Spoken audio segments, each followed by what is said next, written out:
Mesdames et messieurs, bonjour et soyez les bienvenus pour cette nouvelle édition de notre journal de 15 heures au sommaire de l'actualité. À la une dans l'actualité nationale, le ministre de l'économie visite la cimenterie de la région d'Ali Sébié.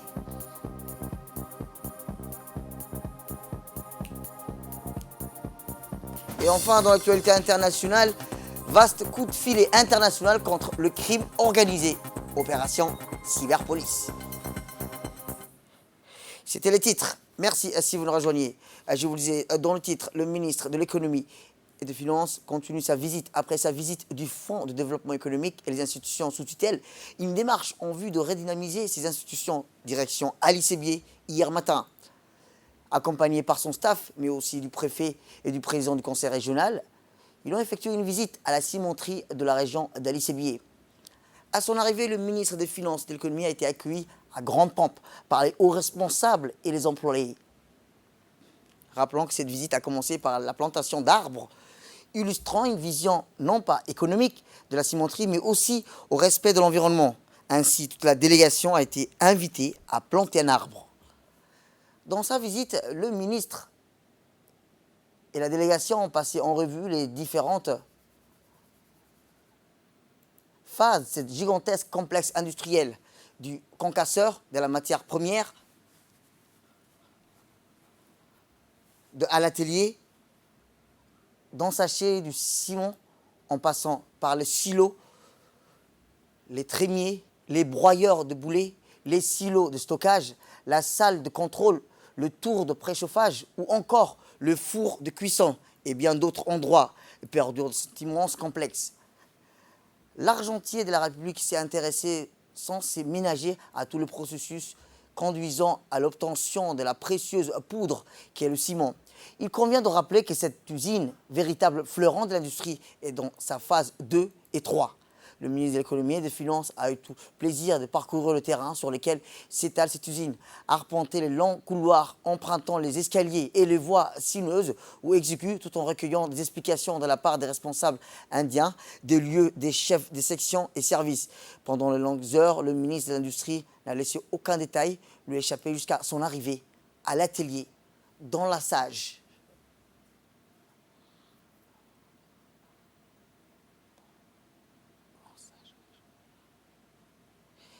Et comme je vous le disais, le ministre n'a laissé aucun détail lui échapper jusqu'à son arrivée à l'atelier dans sa charge.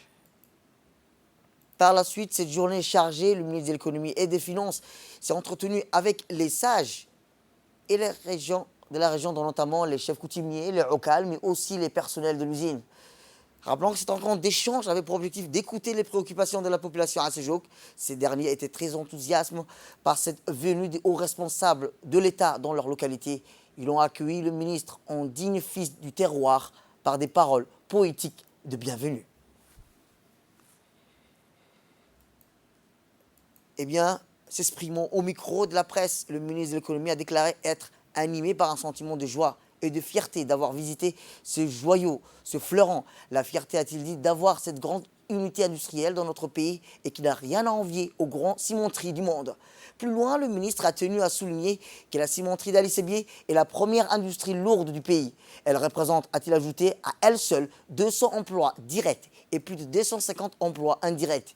Le ministre de l'économie n'a pas manqué de rappeler que les progrès techniques sont bel et bien visibles et que la dernière phase du projet ambitieux d'une usine de cimenterie nationale utilisant intégralement les matières premières nationales et l'expertise nationale est satisfaisante. La demande nationale est presque achevée. Il a noté que le ciment sera sur le marché dans environ 2 mois. À moins d'un événement involontaire, il a enfin rappelé l'importance de l'implication de tous les acteurs et la concrétisation de ce projet socio-économique vital, a-t-il rappelé. Retour à Djibouti où le ministre de l'Intérieur, M. Saïd Nour, a, dans le cadre de sa rencontre de premier contact, effectué une visite à l'Office national d'assistance aux réfugiés et aux sinistrés, connu dans son acronyme l'ONARS. À son arrivée, le ministre a été accueilli par le secrétaire exécutif et a effectué une visite des lieux, la mission de cette institution, mais aussi des perspectives. Ensuite, direction PK13, où le ministre de l'Intérieur, toujours accompagné du secrétaire exécutif, a visité les guides du siège de plusieurs bâtiments ainsi que les hangars aussi vastes que les vivres et les non-vivres qui sont indispensables tout au moment pour soulager les populations réfugiées et sinistrées dans notre pays.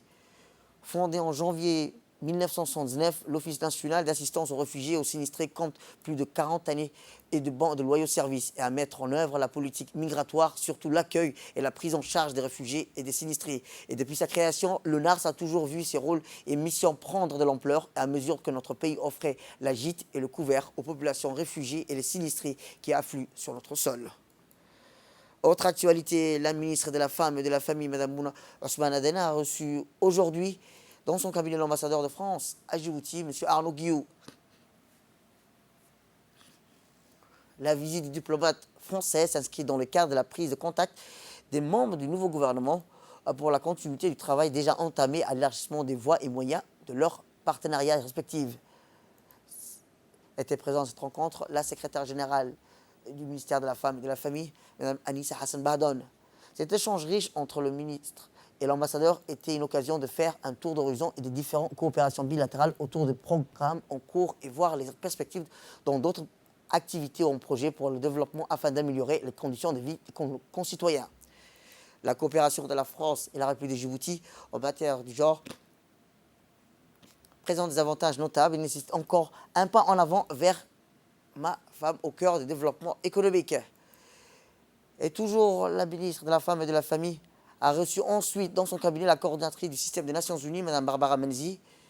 Était présente à cette rencontre la secrétaire générale du ministère de la Femme et de la Famille, Mme Anissa Hassan Bahdon.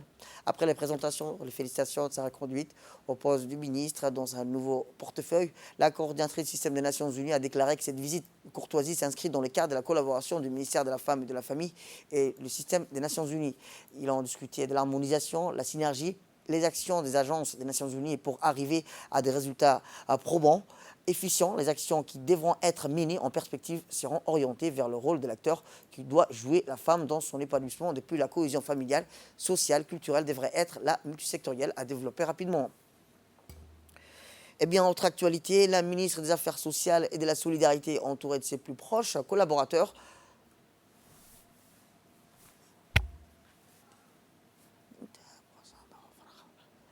la représentante résidente de l'UNICEF, Mme Melva Johnson, après un message de bienvenue et remerciement de part et d'autre part, la ministre des Affaires sociales et de la Solidarité, Mme Loufa Ismaël Abdo, a exprimé sa volonté de poursuivre sur le schéma engagé par sa procédure.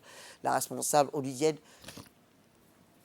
Mme Melva Johnson, ayant reconnu le système de protection sociale de Djibouti comme étant le plus avancé de la région. Elle a affirmé que l'UNICEF continuera à soutenir le ministère des Affaires sociales dans la réalisation des ambitions à l'issue de l'entretien. La secrétaire générale du ministère des Affaires sociales, Mme Ifrah Ali, n'a pas manqué de remercier la représentante de l'UNICEF à Djibouti pour le soutien continu que l'UNICEF apporte aux divers programmes visant à consolider le bien-être social de la population. Travail à présent, où le ministre du Travail chargé de la formalisation et la protection sociale, M. Isman Ibrahim Ramblé, a participé aux travaux de la 109e conférence internationale du travail. La première à se dérouler virtuellement en raison des restrictions dues à la pandémie du Covid-19. La 109e session de la conférence internationale du travail s'est déroulée en ligne et sera divisée en deux segments au cours de l'année. La première en juin 2021 et la seconde en novembre et décembre 2021. Les travaux en plénière ont commencé le 7 juin par l'intervention du directeur général de l'OIT, Guy Ryder, qui a présenté son rapport sur le travail au temps du Covid-19 qui sera adopté par la plénière de la conférence du 18 juin prochain. À cet effet, le ministre du Travail chargé de la formalisation et de la protection sociale, qui a pris part aux travaux de la séance plénière de l'OIT, a prononcé aujourd'hui une allocution à travers laquelle il a mis en exergue le plan d'action de riposte et la résilience conçue par les partenaires sociaux durant la pandémie qui a permis des milliers de travailleurs à échapper à la détresse. Écoutons le ministre. Nous nous retrouvons cette année encore dans un contexte de crise sanitaire de Covid-19 et la 109e session de la Conférence internationale du travail se déroule de facto sous format virtuel. Permettez-moi dès lors de formuler le vœu que cette pandémie sera contenue et que prochainement nous reviendrons au format habituel. Pour cela, il nous faut faire ensemble les efforts nécessaires pour nous débarrasser de cette pandémie et nous alléger des contraintes qui pèsent sur nos vies quotidiennes. Mesdames et messieurs, je souhaite la bienvenue à tous les mandants présents à cette conférence. Je tiens à saluer en particulier le directeur général du BIT, M. Guy Reider, qui a œuvré pour maintenir cette plateforme unique qui permet au gouvernement, aux partenaires sociaux des États membres de confronter leur expérience et d'échanger les programmes mis en œuvre à l'aune de la Covid-19. Face à cette crise imprévisible qui a déstabilisé le monde et dont les effets dévastateurs sur l'emploi persistent à ce jour, la communauté internationale s'est mobilisée pour limiter les impacts socio-économiques et faire preuve de résilience.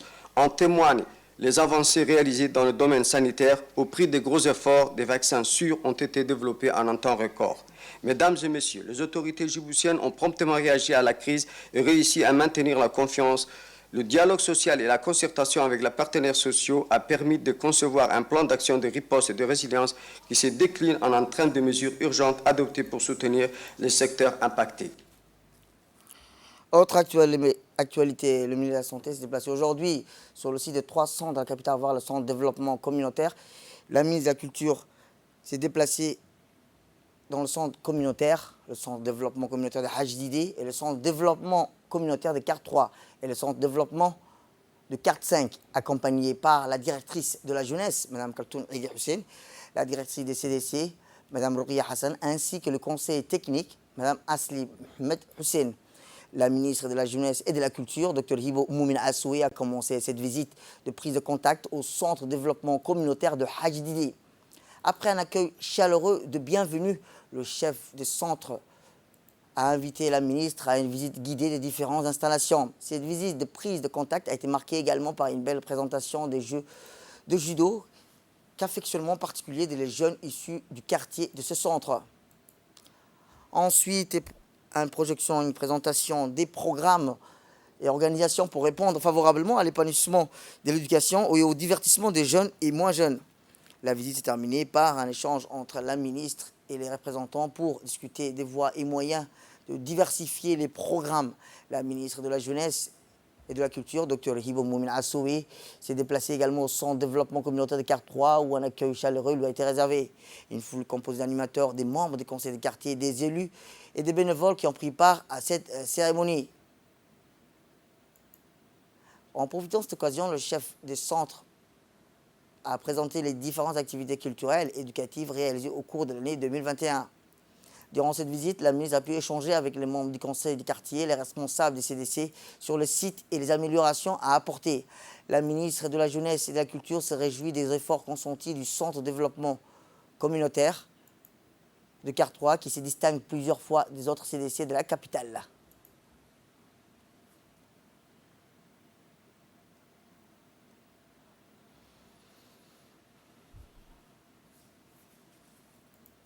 Autre actualité, les locaux de l'INAP ont abrité dimanche dernier le lancement de la formation des capacités en faveur des antennes régionales de l'ANEFIP, co-présidée par le directeur général de l'ANEFIP et de l'INAP, M. Sharmaki Idriss Ali, et le directeur général de l'ADS, Mahdi Mohamed Jama. Cette cérémonie a vu la présence du directeur de l'emploi de l'ANEFIP ainsi que les formateurs. Durant cette formation sur les promotions d'entrepreneuriat, les agences d'antennes régionales vont bénéficier des différentes connaissances générales sur la promotion de l'emploi, le démarche et les outils de gestion d'une entreprise. Le directeur de l'emploi et de l'ANEFIP ainsi que le formateur Hassan Hussein ont rappelé l'objectif de cette formation qui est d'acquérir des compétences en matière de création d'entreprise. L'objectif de cette formation est d'une part de répondre au mieux à la politique nationale de l'emploi et d'autre part de lutter contre le chômage. L'objectif c'est de renforcer les capacités des agents de l'ANEFIP afin de mettre en place des services qui soient en adéquation avec la population avec qui nous traitons, c'est-à-dire les demandeurs d'emploi. Donc, comme l'a dit notre collègue, elle va durer 5 jours. Durant ces 5 jours, on attend de vous que vous soyez sérieux. Je voudrais mettre l'accent sur l'objectif de la formation. Il s'agit d'une formation qui a pour objectif de donner des méthodes et des moyens aux agents de l'ANEFIP qui interviennent dans les régions de l'intérieur. Comme vous le connaissez, le chômage, les sous-emplois sont autant des défis qui interpellent au quotidien les pouvoirs publics. C'est dans ces cadres que le gouvernement a mis en place des institutions comme la NEFIP, l'INAP et d'autres pour relever ces défis et de permettre à nos jeunes d'accéder à un emploi décent. C'est avec cet esprit que nous collaborons que nous travaillons en synergie avec l'INAP, la NEFIP et la DDS pour permettre aux hommes et aux femmes qui interviennent dans les antennes de la NEFIP dans les régions de l'intérieur et permettre à acquérir des moyens, des méthodes et des outils nécessaires pour perfectionner ces antennes. Ces formations portent sur, comme vient de dire la directrice, portent sur l'emploi et le conseil, sur l'entrepreneuriat et les statistiques de l'emploi. Eh bien, dans le cadre des préparatifs du 44e anniversaire de l'indépendance, la mairie, en étroite collaboration avec des sociétés de transport, ont lancé ce matin un enlèvement des carcasses des véhicules et des ramassages des animaux errants et l'abattement des animaux sauvages. Parmi les enlèvements des carcasses des véhicules ont eu lieu sur la route d'Arta, l'ancienne cité programme, mais aussi sur l'axe passant devant la maternité d'Ar Hanan. Bien avant de procéder à ces enlèvements, la mairie de Djibouti, à travers les médias, avait averti les propriétaires de ces véhicules de les enlever rapidement. Cette opération a été dirigée par M. Ousmane Abdi, au cadre de la mairie chargée des techniques, notamment le programme de festivités du 44e anniversaire dont la mairie est en charge. Il est à pied d'œuvre ce matin pour se préparer à l'arrivée du 44e anniversaire. Nous avons commencé par les enlèvements des épaves. Les épaves, ce sont ces véhicules abandonnés sur les artères principales de la ville. Ce sont des vieilles voitures, ce sont des voitures qui sont en panne et qui ne sont pas réparables. Et les propriétaires les ont abandonnées sur les artères principales. Nous ramassons ces voitures. Parallèlement, d'autres opérations sont en cours. Le ramassage des animaux errants va commencer ce soir aussi. Les animaux sauvages va commencer.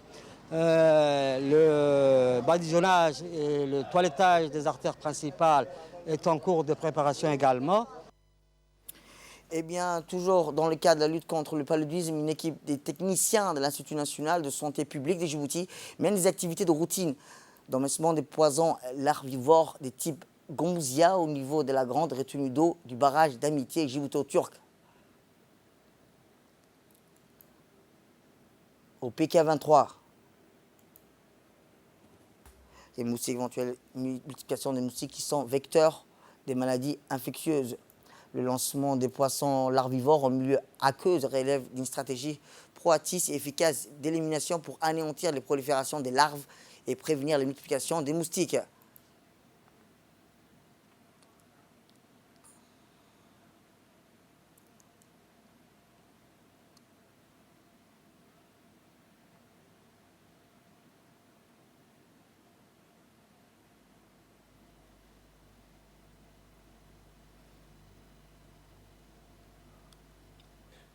Depuis un mois, l'Institut national de santé publique a intensifié, sous l'impulsion de son nouveau ministre, Dr Ahmed Robi Abdillah, les activités de lutte antivectorielle et pour lutter contre le paludisme et aussi pour lutter contre les mouches qui nuisent à la population djiboutienne.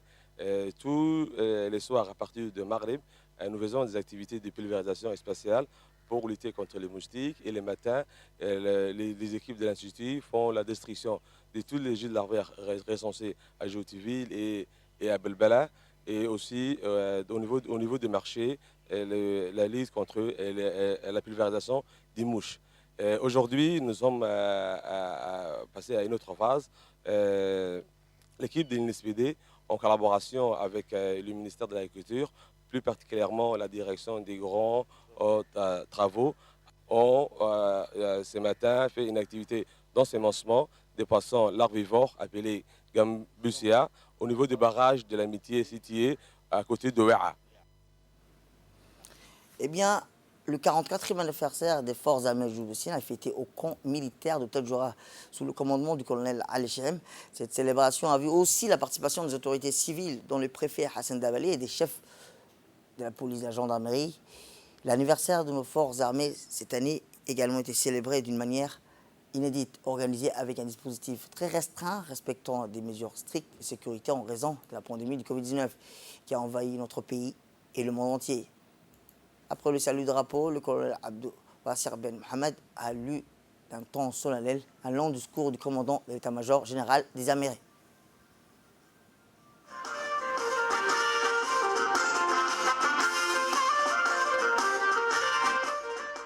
Du 6 juin, mise en place à vos ordres, colonel-major.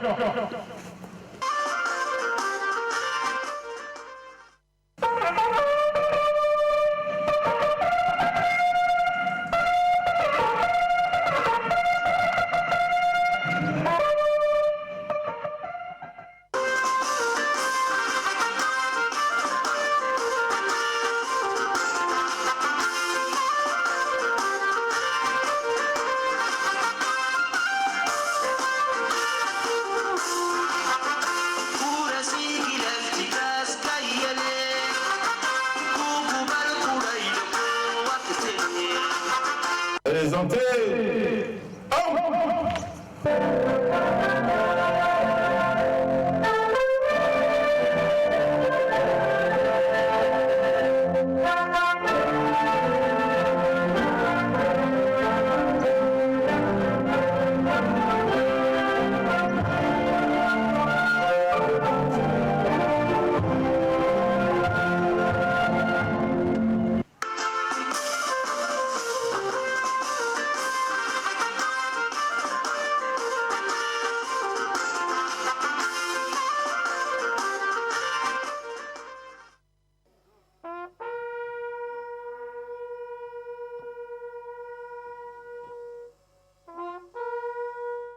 على الإسلام ومن توفيت فاعتبروه على الإيمان. صلى الله على سيدنا محمد وعلى آله وصحبه وسلم.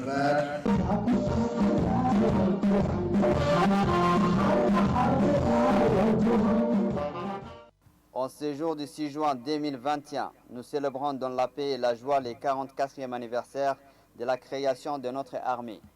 En raison de la Covid-19 qui perdure à ce jour, nous célébrons cette année aussi l'anniversaire de nos forces armées avec un dispositif réduit.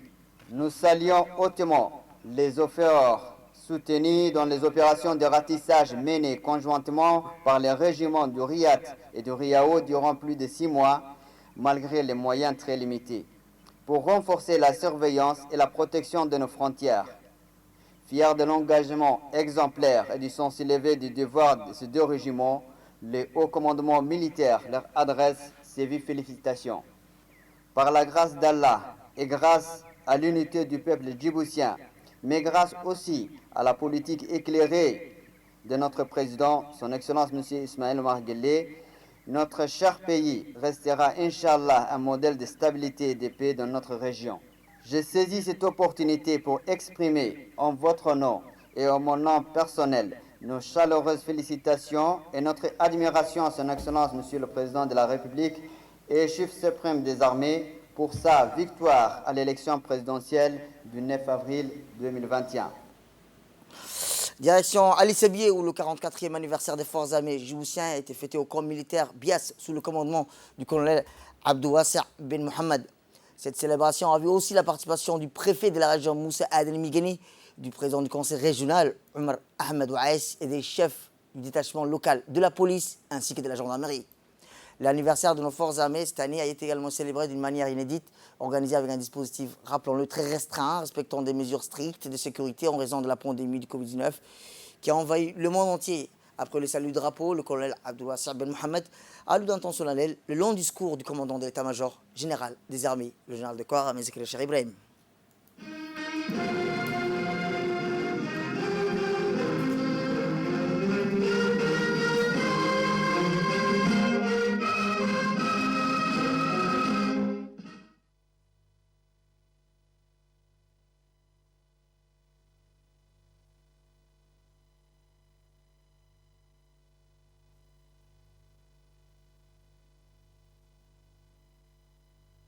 Ordre du jour du chef d'état-major général des armées à l'occasion du 44e anniversaire de la création de l'armée djiboutienne. Officiers, sous-officiers militaires du rang marins, aviateurs et personnel civil des armées. En ce jour de 6 juin 2021, nous célébrons dans la paix et la joie le 44e anniversaire de la création de notre armée. Par la grâce d'Allah et grâce à l'unité du peuple djiboutien, mais grâce aussi à la politique éclairée de notre président, son Excellence, M. Ismaïl Omar Guelleh, notre cher pays restera, Inch'Allah, un modèle de stabilité et de paix dans notre région. Je vous souhaite à tous et toutes une bonne fête. Infitino, Mednemo, Al-Wahda et l'unité. Vive le peuple djiboutien, vive la République de Djibouti. Signé le général du corps d'armée, général Zakaria Cheikh Ibrahim.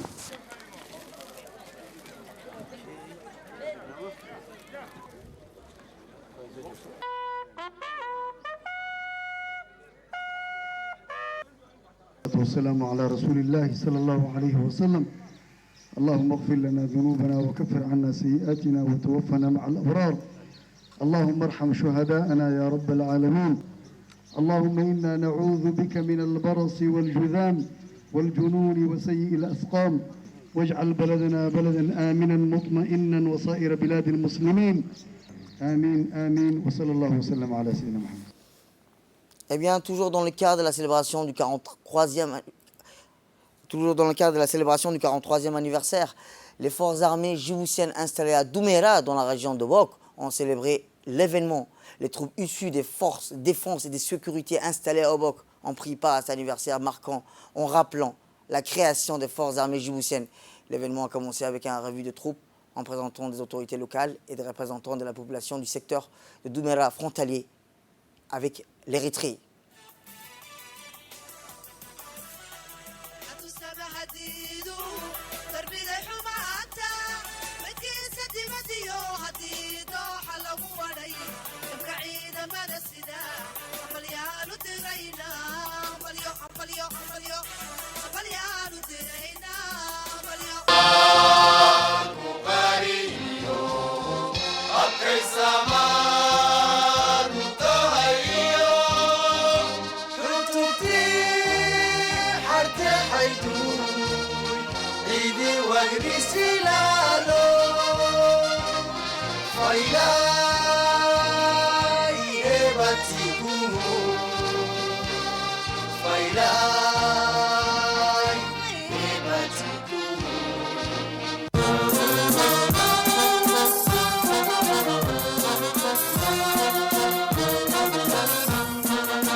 اللهم اغفر له وارحمه وعافه واعف عنه وأكرم نزله ووسع مدخله واغسله بالماء والثلج والبرد ونقه من الخطايا كما نقيت الثوب الأبيض من الدنس وأبدله دارا خيرا من داره وأهلا خيرا من أهله وزوجا خيرا من زوجه وأدخله الجنة وأعذه من عذاب القبر. Ordre du jour du chef d'état-major général des armées à l'occasion du 44e anniversaire de la création des forces armées djiboutiennes. Je voudrais en cette occasion vous adresser mes vives félicitations et vous exprimer au nom de la nation tout entière notre reconnaissance pour les 44 années d'efforts et de sacrifices que vous avez consentis et le sens de l'abnégation dont vous faites preuve au service de la nation en dépit de toutes les difficultés. La commémoration annuelle du 6 juin est pour nous un moment privilégié pour rendre hommage à nos martyrs qui ont sacrifié leur vie pour la défense de la patrie. Nous exprimons à leurs familles et proches notre sympathie et notre entière compassion en leur assurant notre soutien. Nous prions Allah de leur accorder sa miséricorde et les accueillir dans un paradis éternel. Maintenant, je vous invite à observer une minute de silence pour lire la Fatiha en leur mémoire. C'était l'appel à la prière. Nous revenons tous à notre journal où nous étions. Le camp du bataillon d'intervention rapide d'Arta a abrité elle aussi hier matin la cérémonie du 44e anniversaire des forces armées djiboutiennes. Le commandant du bataillon d'intervention rapide, le lieutenant-colonel Mohamed Mahmoud Assoué. Cette célébration a vu aussi la participation du sous-préfet de Demeljog, Al-Rachid Nour, du chef du village et des représentants des forces américaines, le lieutenant-colonel Adam Green et le capitaine Stephen Cornegay. L'anniversaire du 6 juin est aussi l'occasion d'évaluer les réalisations de nos forces armées durant l'année écoulée à travers le bilan des différentes actions accomplies. L'anniversaire de la création des forces armées djiboutiennes, rappelons-le, représente pour les militaires, leurs familles, une journée riche en émotions.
تحسبن الذين قتلوا في سبيل الله أمواتا بل أحياء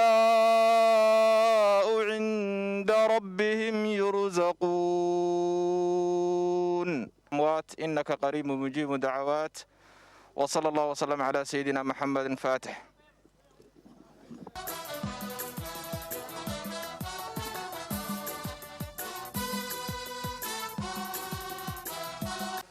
À ce jour de 6 juin 2021, nous célébrons dans la paix et de la joie le 44e anniversaire de la création de notre armée. Je voudrais en cette occasion vous adresser mes vives félicitations et exprimer des noms de la nation tout entière.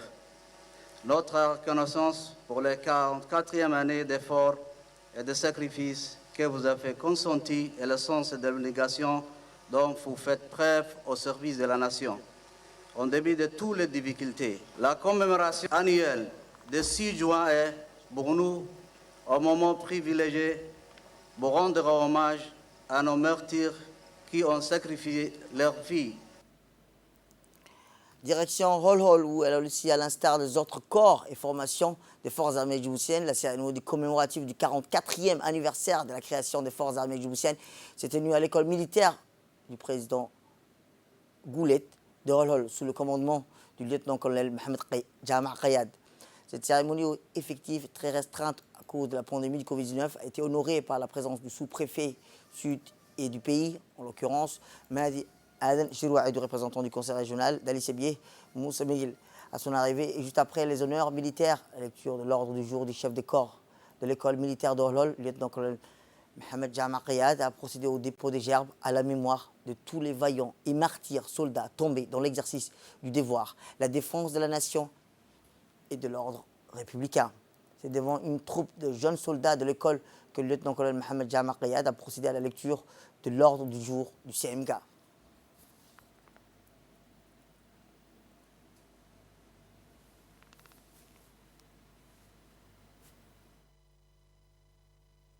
الله لا يضيع أجر المؤمنين. اللهم نور مرقدهم وعطر مشهدهم وطيب مضجعهم وعاملهم بما هم أهله. اللهم أجزهم عن الإحسان إحسانا وعن الإساءة عفوا. منازل الصديقين والشهداء والصالحين.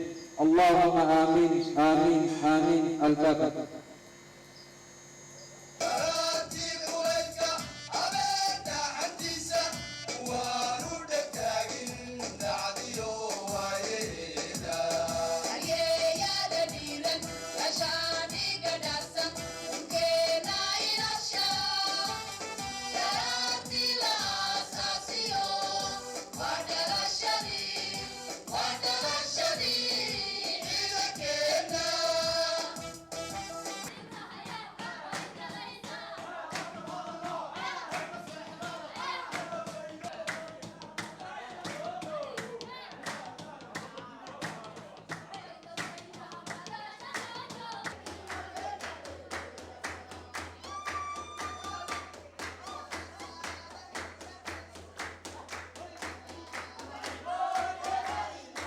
En ce jour du 6 juin 2021, nous célébrons dans la paix et la joie le 44e anniversaire de la création de notre armée. Je voudrais en cette occasion vous adresser mes vives félicitations et vous exprimer au nom de la nation tout entière notre reconnaissance pour les 44 années d'efforts et de sacrifices que vous avez consentis et le sens de l'abnégation dont vous faites preuve au service de la nation en dépit de toutes les difficultés. Et dans l'actualité internationale, recul de l'épidémie de Covid-19, la France passe un nouveau cap. Tous les indicateurs épidémiques sont sur la bonne voie. En France, alors que ça y est, dès demain, vous pouvez rentrer chez vous. À titre après 20h, si vous souhaitez, les restaurants, des bars pourront accueillir à l'intérieur les casinos et les fêtes foraines. Parcs d'attractions ou encore Thalasso rouvrent de même que les piscines publiques et les salles de sport. Mercredi marquera aussi la fin du télétravail à 100% et la solitude à la table des cantines ainsi que la reprise des pots entre collègues dans le respect des gestes barrières. Cette deuxième phase a été rendue possible par la nette amélioration des conditions sanitaires observées à partir du début mai liées à la salon, selon le gouvernement, et l'accélération de la vaccination. C'est la fin de cette édition. Merci à vous de nous avoir suivis. Restez avec nous pour la suite de nos programmes télévisés.